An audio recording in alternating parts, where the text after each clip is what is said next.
Right, last video I was testing out some toroids. Found this little green guy down here that was pre-wound. It worked really good, and I noticed it ran very well. Oscillated down to about under 10 microamps at 1.5 volt. So I threw that out and just put it on this little guy here, and I'm going to use that as just a very low input oscillator, kind of like my Lidmotor's penny oscillator. And just like that one, I ran this off a couple pennies, and it'll work just like any of these other very low input oscillators. This one actually wouldn't cut on until about a 0.5 volt on the dot. So it had a little higher voltage activation, but I mean you can get around that in many different ways. But just as far as just being a fairly regular Joule Thief with just the tank circuit on there, it worked pretty good. And this guy, let's see, I've got a 470 microfarad cap. I'm gonna have to shine a light on here.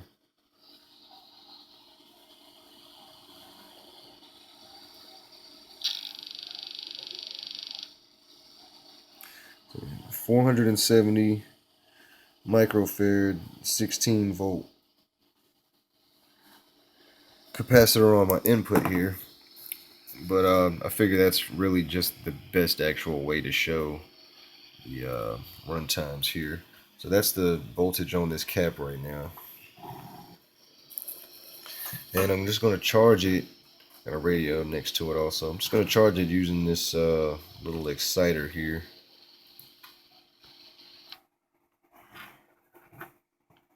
I'm just going to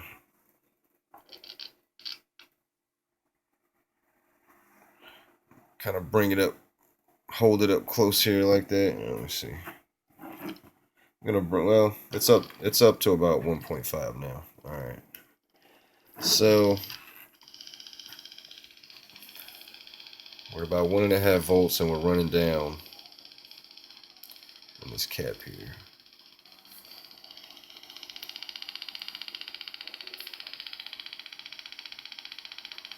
So very similar to the penny oscillator.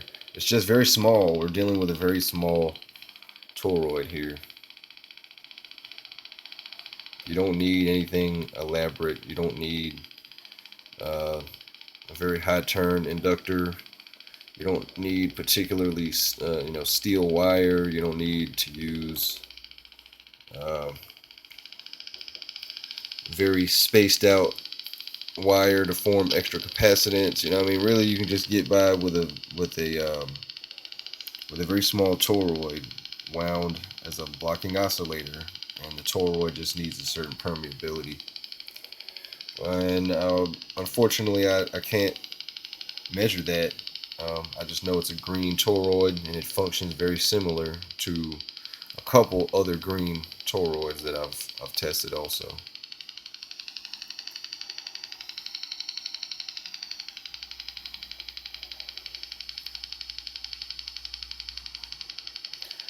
So I get about a 30-second runtime on this kind of blink from about 100 microfarad capacitor.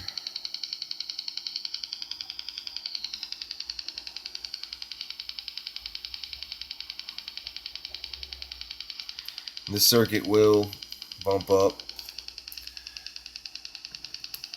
to about 50 milliamps or so. Whoops. Damn, battery fell out. Well, I guess I'm not going to charge it with that anymore because I don't have this battery on there good enough. Luckily, I got a 9 volt right here. Let me try to tap it with that real quick. Alright, I shouldn't do that because this load is on my collector and emitter, which is essentially in parallel. I mean, in parallel with the input. So it's only a 3 volt load. I want to burn those out, but we're just running down from there. I'll play with the resistance here.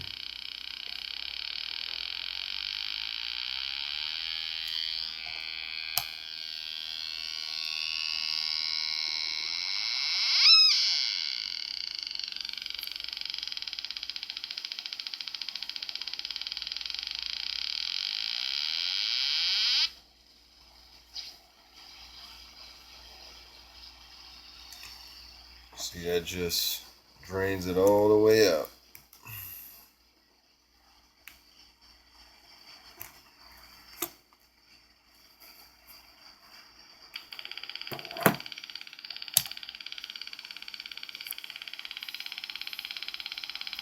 But just in comparison, this is my Super Joule Ringer looper replication of laser saber circuit. It's just very slightly modified, using some clip leads also, and that's got a very slow blink, very long lasting oscillation. And this will actually run at much less current than this, except this requires a little bit more voltage. This will not operate as well as this other guy will at such low voltage. This requires at least a few volts or higher to be able to get that really good low current run. But at which point, you know, once I juice this 10,000 microfarad cap up to about 6 volts, then that will blink for a very long time. And I'm really not sure how long before that'll go out.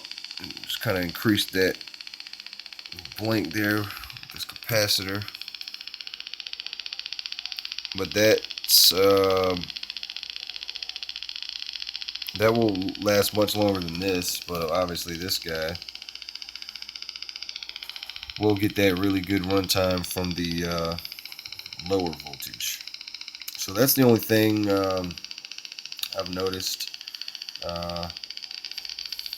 It's really hard to get an oscillator that will really run as well as maybe this guy would from both ranges. You have to change around some settings if you really want it to work the same from such a very low voltage. And you know, obviously, we're really at the end of the day, while this runs at so much less current, it's not really any better than this one, so to speak, just because we're at a much higher voltage. So I mean, as far as actual wattage goes, we're probably meeting somewhere right there in the middle.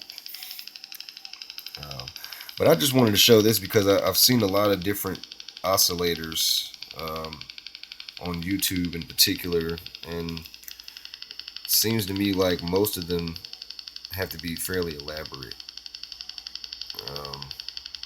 for that low draw, which is really just not the case.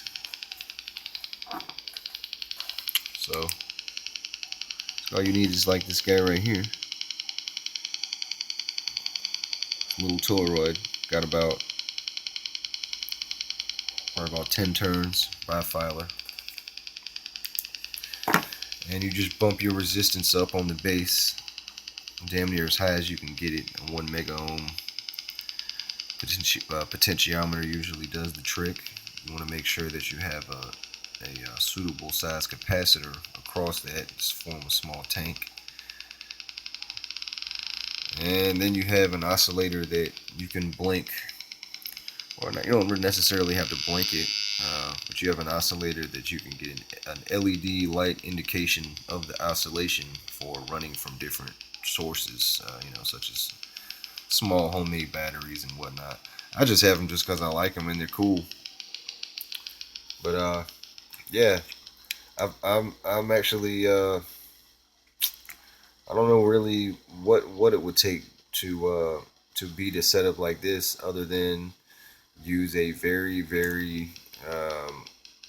low VCE transistor to get this circuit to cut on at a lower voltage. But other than that, you can see it's just stopped blinking right there at about a half a volt on the dot.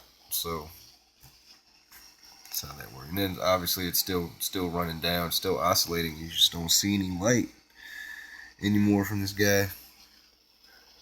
But alright, thanks for watching.